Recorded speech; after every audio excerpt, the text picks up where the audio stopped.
Oke, ketemu lagi di manajemen perubahan ya, di bab yang ke-12 yang membahas tentang memperkuat budaya baru. Masuk ke budaya disiplin dulu ya, nanti membahas hal yang terkait dengan budaya-budaya di dalam satu organisasi ya. Oke, untuk mengubah budaya korporat atau budaya organisasi, pada dasarnya kita mengubah kebiasaan-kebiasaan. Jadi bagaimana pekerjaan diselesaikan. Nah, dalam satu institusi, kalau berhasil, ini tentu bisa menghasilkan komitmen baru. Ada empowerment dalam segi sumber daya manusia dan ikatan yang lebih kuat antara institusi dengan pelanggannya.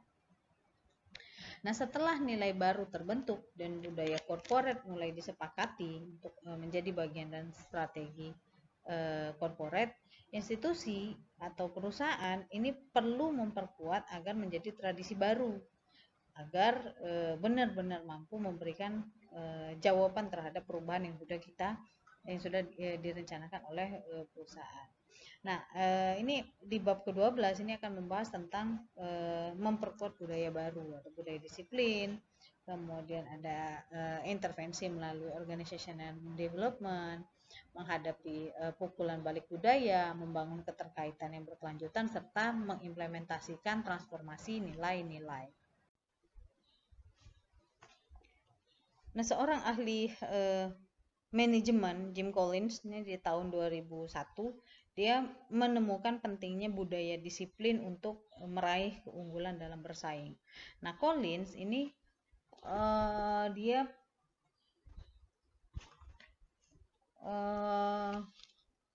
perusahaan-perusahaan yang bagus ini dia membedakan ke dalam dua kategori, yaitu good company atau perusahaan bagus dan great company artinya perusahaan hebat.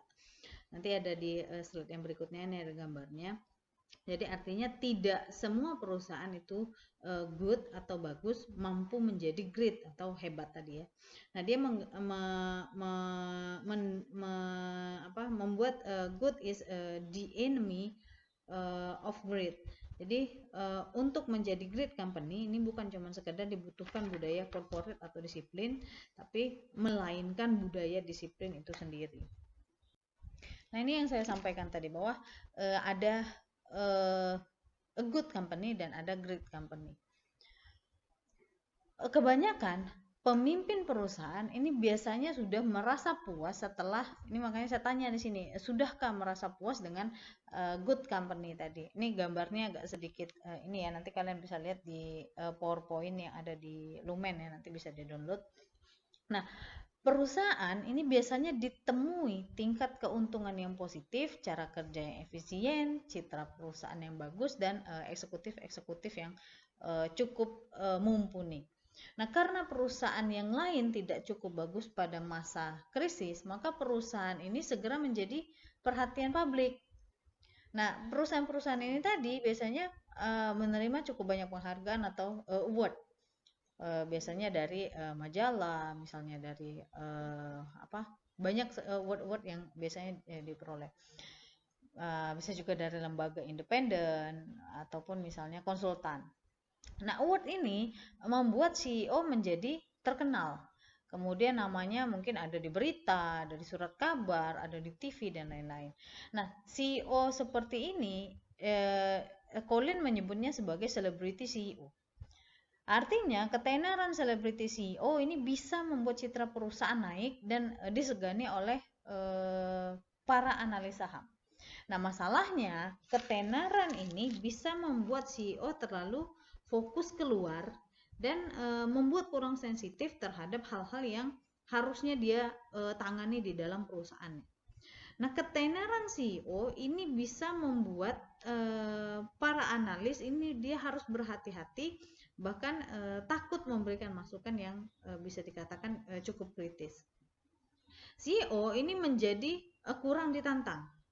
CEO dan tim ini juga bisa merasa sudah puas sehingga dia berhenti membangun budaya organisasi.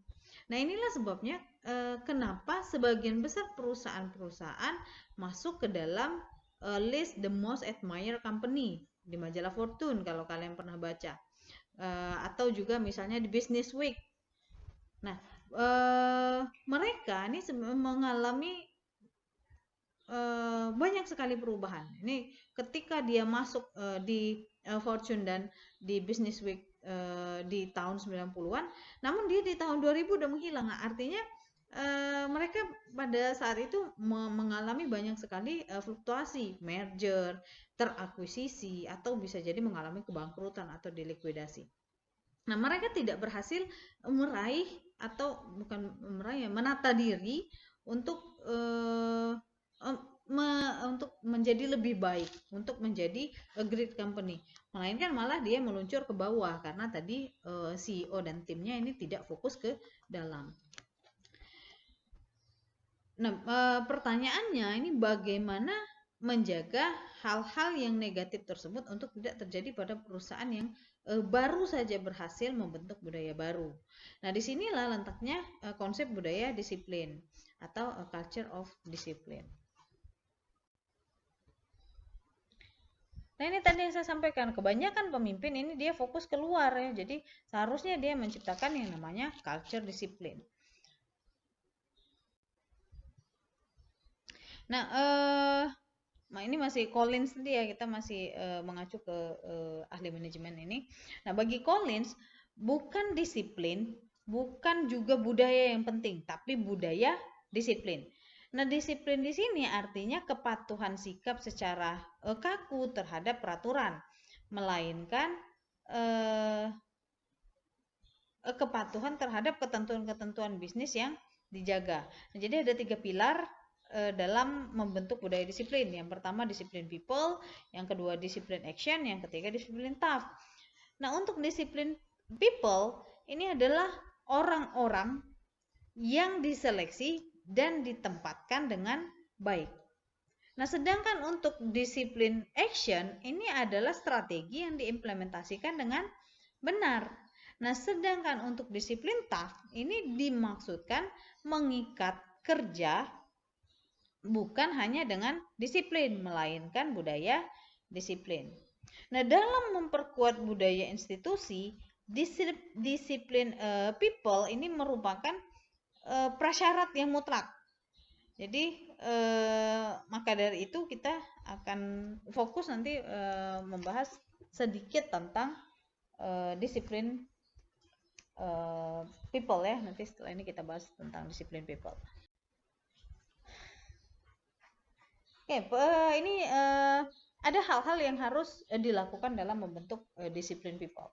Jadi pembentukan budaya ini kan memang harus dimulai dari orang, dari karyawan yang ada di dalam satu organisasi, bukan dari organisasinya.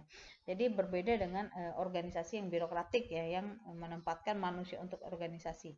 Namun di sini adalah manusianya. Jadi manusia itu diseleksi, ditempatkan, kemudian dilatih untuk bekerja karena memang dia misalnya menyenangi pekerjaannya. Oke, kita masuk yang pertama. Adalah rekrutmen yang terbaik. Nah, perusahaan yang hebat atau great company tadi, dia menemukan eksistensinya ditentukan oleh berhasil tidaknya mereka mendapatkan dan mempertahankan sumber daya manusia yang terbaik. Nah, kalau belum ditemukan, kita tidak boleh merekrut dengan seadanya. Jadi harus cari lagi sampai dapat yang terbaik dan cocok. Nah, orang-orang yang cerdas ini kan sebenarnya ada di mana-mana. Tapi kalau kita bicara tentang orang yang terbaik, tentu ini adalah sangat terbatas. Jadi kita tuh mencari bukan hanya orang yang pintar secara intelijensia saja, melainkan juga mencari orang yang pintar bekerja sama dalam tim, mencintai pekerjaannya, berorientasi ke depan, mempunyai karakter, mempunyai keterampilan berkomunikasi yang baik. Nah, ini yang kita cari. Misalnya di Microsoft ya, pemimpin spiritualnya Bill Gates. Dia bahkan turun sendiri untuk menyeleksi karyawan untuk pos-pos tertentu demi menjaga agar perusahaannya tidak salah pilih. Nah, orang-orang terbaik ini tentu tidak akan menyulitkan perusahaan karena memang dia tahu apa yang harus dia kerjakan sebelum pekerjaan itu diserahkan ke dia. Nah, ini yang perlu kita perhatikan. Rekrutmen yang terbaik, merekrut orang-orang yang terbaik. Nah, kemudian yang kedua adalah memberikan pengertian yang baik. Di sini disiplin people ini tidak secara otomatis diperoleh melalui rekrutmen yang bagus. Nah, mereka ini harus diberikan standar sejak awal. Itu misalnya di hari pertama bekerja melalui proses orientasi. Makanya sebenarnya di dalam SDM ini proses orientasi, sosialisasi ini merupakan sesuatu yang sangat penting karena disinilah pembentukan disiplin people dimulai. Jadi diperkenalkan bukan cuman diperkenalkan atasan ya, diperkenalkan rekan kerja, tapi juga memperkenalkan do and don'ts atau do and tabus. Jadi do's and tabus. Jadi apa yang harus dikerjakan, apa yang tidak boleh dikerjakan. Nah, setelah diangkat sebagai karyawan, biasanya setelah melewati masa probation ya, masa percobaan, dia karyawan tadi dipanggil lagi, kemudian dikokohkan dan diperkenankan berbagi cerita tentang nilai dan pengalamannya. Nah, sharing ini dilakukan secara bersama-sama pejabat senior dan karyawan baru tadi. Nah, ini merupakan hal yang cukup penting dalam pembentukan disiplin people. Nah, kemudian yang berikutnya adalah jalankan ritual yang benar. Nah, karyawan yang diangkat ini harus mengikuti proses ritual. Nah, dalam ritual penerimaan ini organisasi perlu menegaskan hal-hal yang penting untuk memelihara nilai positif yang sudah ada. Nah, pemimpin harus memberikan sharing pengalaman. Jadi jangan cuma sekedar berpidato, baca teks itu. Harusnya sharing apa yang sudah pernah dia lakukan, bagaimana dia melakukannya, bagaimana dia membuat perubahan, bagaimana dia menjadi berhasil dan seterusnya. Bila perlu kasih souvenir yang hanya bisa didapatkan pada saat itu, misalnya bukan cuma sekedar door prize saja. Ini kadang-kadang ketika ada kegiatan-kegiatan kan biasanya cuma dapat door prize saja, tapi seharusnya kasih souvenir yang limited edition misalnya seperti itu ya. Nah, ritual ini kan tidak cuma diberikan pada saat diangkat saja, tapi juga pada event-event lain, misalnya ketika kepindahan atau kedatangan dari luar kota, misalnya kemudian kenaikan pangkat, pensiun dan lain-lain. Nah, selanjutnya letakkan pada kursi yang tepat. Orang-orang yang tepat ini akan menghasilkan kontribusi yang positif dan akan menghargai budaya korporat kalau ditempatkan pada kursi yang tepat. Jadi sekali lagi kita sampaikan bahwa memang proses promosi jabatan ini dijalankan. Nilai-nilai baru ini tentu juga perlu ditanamkan kembali. Jadi bagaimana membuat suasana yang aktif dan menyenangkan supaya mereka mengerti bahwa promosi ini diberikan bukan cuman semata-mata karena kekosongan belaka atau misalnya kayak hadiahnya saja menjelang dia pensiun misalnya kayak gitu. Karena beberapa perusahaan ini melakukan hal seperti itu. Bahkan yang paling sering ini adalah organisasi pemerintahan. Mereka kayak memberikan hadiah menjelang pensiun karyawannya. Kemudian keluarkan yang di bawah standar. Nah, kesalahan terbesar organisasi terjadi ketika para eksekutifnya mulai dengan berani mengatakan di tempatnya ini tidak ada karyawan atau eksekutif yang diberhentikan. Nah, kalau ini terjadi, budaya organisasi ini sudah mulai berubah menjadi budaya mempertahankan harmoni sosial yang berarti organisasinya ini akan mengubah menjadi kumpulan orang-orang yang butuh ketenangan. Nah, ini artinya kita membutuhkan ruang bagi orang-orang di bawah standar untuk bersembunyi di balik budaya korporat. Nah, organisasi ini tidak dilarang sebenarnya memberhentikan orang. Yang dilarang itu adalah memberhentikan tidak pada tempatnya. Artinya ada cara-caranya, ada normanya yang perlu kita lakukan dalam rangka pemberhentian karyawan. Nah, kemudian kepemimpinan level 5. Nah, leadership ini adalah sesuatu yang penting. Namun leadership Ini bukan mengenai managerial leadership. Pemimpin yang disebut dengan Lincoln type leader ini adalah seorang yang punya keberanian menghadapi fakta-fakta dan gigih, pantang menyerah, memiliki panggilan profesional serta punya kerendahan hati strategis. Nah, organisasi harus punya cara untuk melahirkan pemimpin seperti ini secara terbuka. Artinya dia harus punya proses panjang dan cukup meletihkan karena memang pencarian orang-orang seperti ini cukup sulit. Nah, untuk membuat budaya disiplin membuahkan hasil, maka harus ada yang namanya spirit of entrepreneurship. Nanti kita akan ada bagian mengenai 4 jenis organisasi. Jadi ada perusahaan baru, startup organization. Nah, ini biasanya yang sangat gigih. Ini diwarnai jiwa entrepreneurship-nya tinggi. Nah, biasanya disiplinnya rendah karena segala sesuatunya masih baru dan belum beraturan.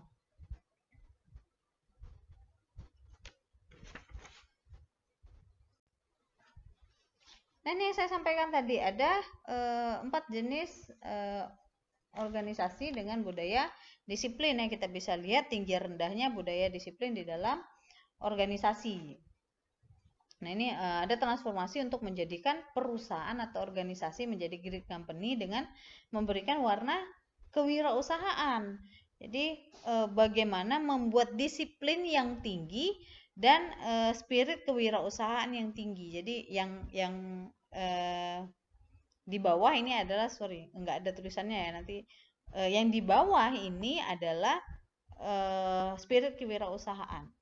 Jadi contoh yang saya bilang tadi, startup ini spirit kewirausahaannya tinggi, namun untuk budaya disiplinnya masih rendah. Nah, untuk great organization ini bisa kita lihat untuk spirit kewirausahaannya tinggi dan budaya disiplinnya juga tinggi.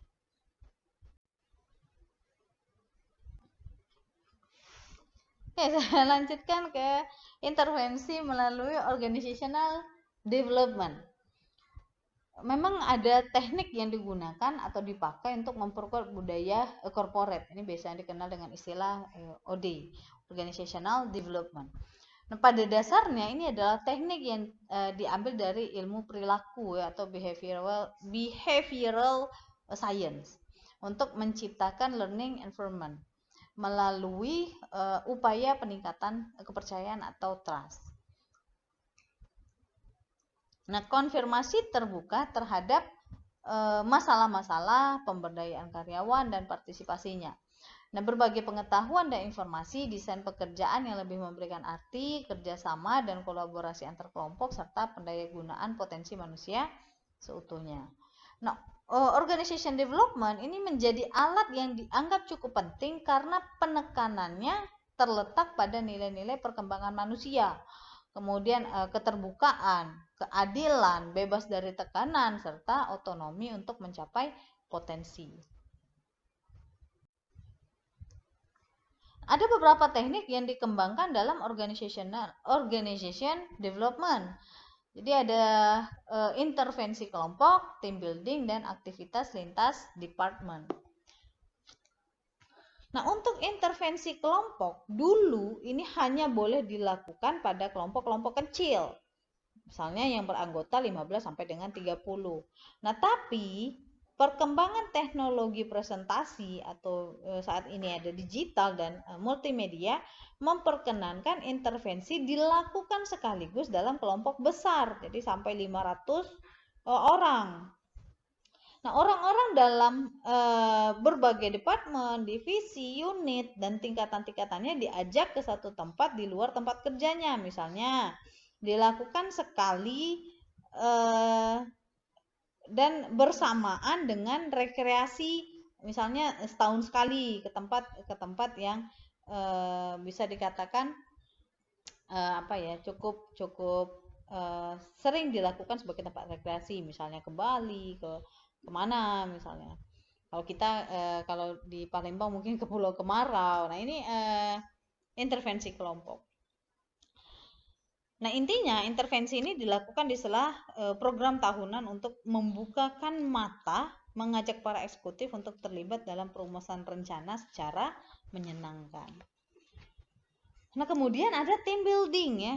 Nah, di team building ini adalah kegiatan eksperimental yang memang didesain untuk menstimulus daya rekat kelompok. Berada di alam bebas, dalam suasana yang fun, yang dikombinasikan dengan lingkungan yang kontemplatif lah ya, yang akan mendorong orang-orang menghayati makna tim bagi dirinya. Nah, yang terakhir adalah aktivitas-aktivitas antar departemen. Nah, budaya korporat yang hanya ditanamkan pada sekat-sekat yang ketat ini tidak akan efektif. Jadi ibaratnya tanaman yang ditaruh di dalam ruangan atau indoor plant, kalau tidak dipindah-pindahkan dan sesekali diberi sinar matahari, maka cepat layu dan tidak bergairah. Nah, artinya yang kita lakukan untuk orang pun sama. Supaya hidup, nilai-nilai ini harus berinteraksi. Orang-orang yang hidup di dalam organisasi tadi, di dalam antar departemen tadi, dia harus saling dipertemukan, harus berdialog tentang masalah yang mereka hadapi dan bagaimana solusi dari masalah tersebut. Nah, kita sudah pernah membahas di bab 11 tentang bagaimana menerapkan perubahan budaya eksekutif melalui kejutan-kejutan atau surprise. Jadi setiap satu langkah maju ke depan kita harus bersiap-siap untuk mundur selangkah atau 2 langkah ke belakang. Namun itu selain dari ikatan terhadap nilai baru tidak selalu berjalan mulus kalau ikatannya diibaratkan dengan ranjutan tali temali ya. Tidak selalu rapi dan kuat, tapi juga bisa putus, bisa rapuh ya, mudah kendor dan lain-lain. Nah, ada 2 kenyataan yang memang dihadapi dalam mengubah budaya korporat, yaitu vicious circle dan virtuous circle. Nah, semua pemimpin ini tentu menginginkan transformasi nilai yang ditanamkan ini bisa menimbulkan perubahan perilaku dan membawa kepada kemajuan bagi kinerja organisasi. Namun pada kenyataannya ada banyak proses transformasi nilai yang memukul balik ke belakang.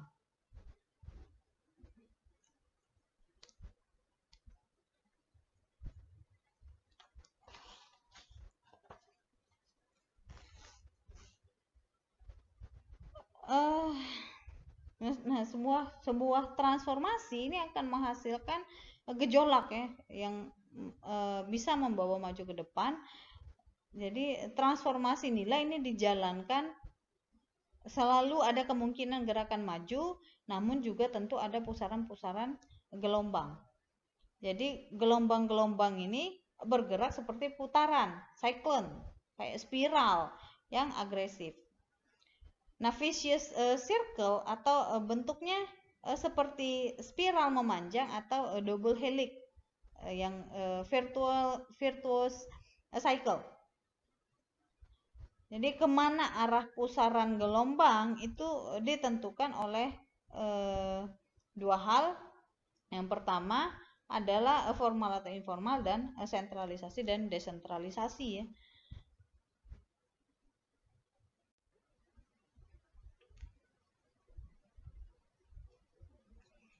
Nah, ini mengacu kepada 4 budaya kelompok yang kayak nama dewa Yunani ya, ada 4 budaya. Yang pertama budaya Apollo, kemudian Athena, Zeus, dan Dionysius. Nah, budaya Apollo ini adalah budaya yang dikontrol kuat oleh hierarki, sangat formal dan tersentralisasi. Ini kita lihat di slide berikutnya aja ya. Oke, ini kita lihat nih. Untuk budaya Apollo, ini budaya yang dikontrol kuat oleh hierarki dan sangat formal serta tersentralisasi. Nah, wujudnya adalah sesuatu yang sangat birokratis dan mekanistik. Nah, untuk budaya Zeus, ini diibaratkan kayak laba-laba yang membentuk jaring. Jadi dia sendiri yang berada di pusatnya. Nah, jadi budaya ini dibentuk oleh adanya kekuasaan dan tersentralisir. Nah, sedangkan untuk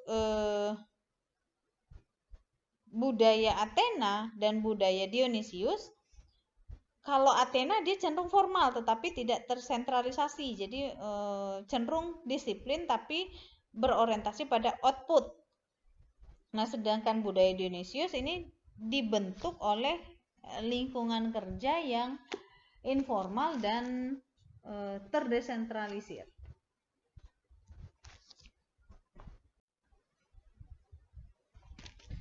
Nah, pertanyaannya, mengapa perubahan budaya ini bisa menimbulkan gelombang lingkaran setan yang bisa memukul balik atau tadi mundur ke belakang? Nah, ini kita bisa lihat di bagan ini ya. Ikatan atau cohesiveness ini kita ibaratkan sebagai jalinan tali temali antara satu kelompok dengan kelompok lain dalam organisasi atau dalam institusi. Nah, kita bisa lihat di bagian ini. Nah, tali temali ini cenderung mengendur dan rapuh. Ini ada yang di bagian tengah ini, kayak tali temali.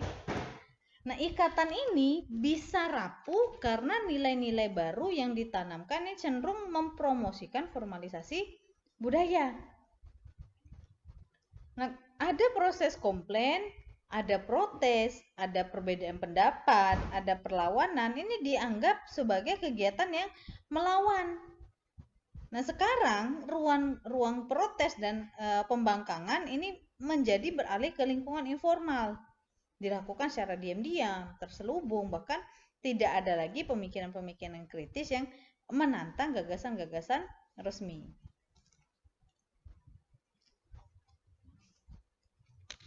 Nah, kalau terjadi gelombang perlawanan tertentu, ini kita membutuhkan penyelesaian atau rekonsiliasi. Nah, kebanyakan pemimpin dalam perusahaan atau lembaga pemerintahan, dia membiarkan organisasinya pecah belah dengan struktur-struktur yang cenderung kompromistis. Tapi malah tidak jelas arahnya kemana. Nah, setiap kelompok di dalam perusahaan ini dibiarkan membangun nilai-nilai sendiri dan eksekutifnya malah sibuk mengurus the bottom line. Jadi misalnya laporan keuangan kelembagaan. Padahal nilai-nilai itu tidak bisa membuat kinerja jangka panjangnya lebih baik. Nah, nilai-nilai seperti itu ini tidak membentuk yang namanya keunggulan bersaing.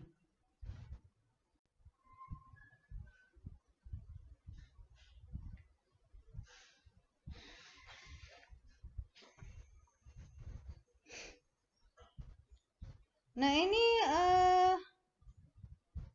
kita perlu melakukan yang namanya rekonsiliasi tadi. Kita juga perlu berdamai dengan berbagai pihak, dengan kelompok-kelompok penentang dengan masa lalu. Nah, organisasi ini juga perlu membangun nilai-nilai baru dengan cara-cara yang baru, yaitu dengan jalan virtuous circle tadi. Cara ini sering disebut juga dengan sistem mandiri atau self-balancing atau self-connecting.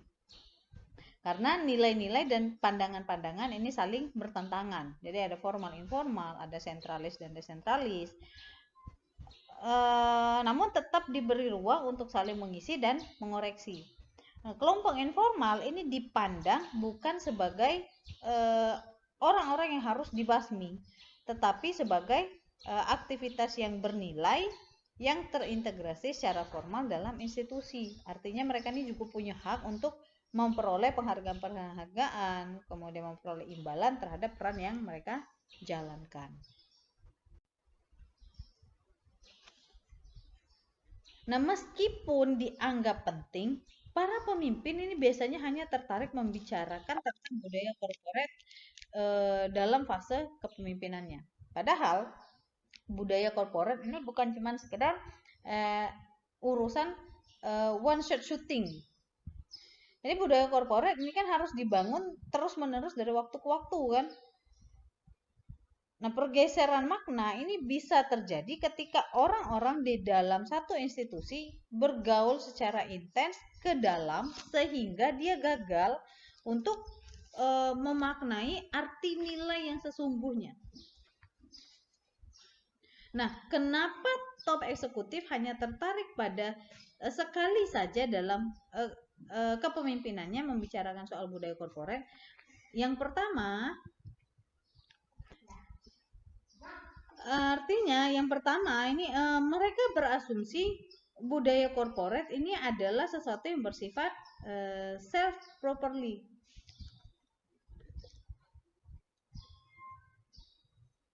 Artinya sekali disentuh ia akan berputar dan bekerja sendiri. Nah, kedua, setelah urusan budaya selesai, eksekutif disibukkan dengan urusan-urusan kinerja yang tampak dalam laporan keuangan. Artinya waktu eksekutif ini akan lebih banyak tersita untuk urusan-urusan non culture. Seperti misalnya kayak daya saing, profitabilitas, likuiditas, efisiensi. Kemudian misalnya peluncuran produk baru dan lain-lain.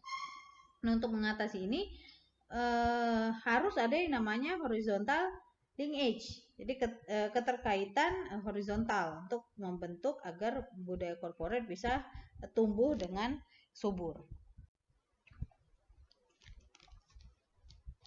Nah, ini ada 3 komponen yang perlu diketahui dalam konsep linkage ini. Yaitu yang pertama, adanya spesialisasi, boundary spanning, dan keterkaitan. Nah, dengan adanya spesialisasi, maka orang-orang ini akan bekerja sesuai dengan kompetensinya. Orang yang bekerja sesuai dengan kompetensinya tentu akan memupuk keahlian yang berada pada keahlian orang-orang di bagian lain. Yang kedua, boundary spanning. Ini untuk setiap departemen memiliki keterkaitan dengan sektor-sektor yang relevan di dalam satu organisasi. Jadi adanya kesadaran pengembangan pikiran, riset-riset pada departemen pemasaran karena memang terkaitannya dengan pelanggan, misalnya seperti itu. Kemudian yang terakhir adalah keterkaitan horizontal. Melalui keterkaitan horizontal, masing-masing departemen ini bisa dengan bebas melakukan pertukaran ide, pengalaman, informasi tanpa dipisahkan oleh sekat-sekat pemisah atau birokrasi fungsional. Ini tadi sudah saya jelaskan di depan mengenai 3 komponen dalam konsep horizontal linkage.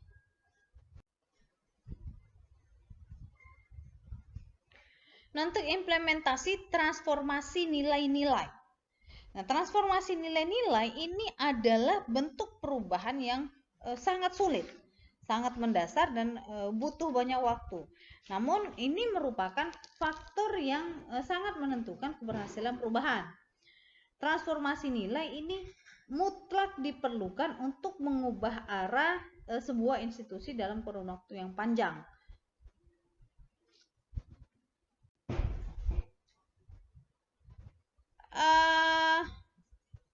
Ada proses yang harus dilakukan. Yang pertama adalah leadership yang kuat. Kemudian harus ada dukungan bawahan, komunikasi yang jelas, dan komitmen pemimpin. Nah, leadership ini tadi sudah kita bahas ya di depan tentang kepemimpinan tingkat 5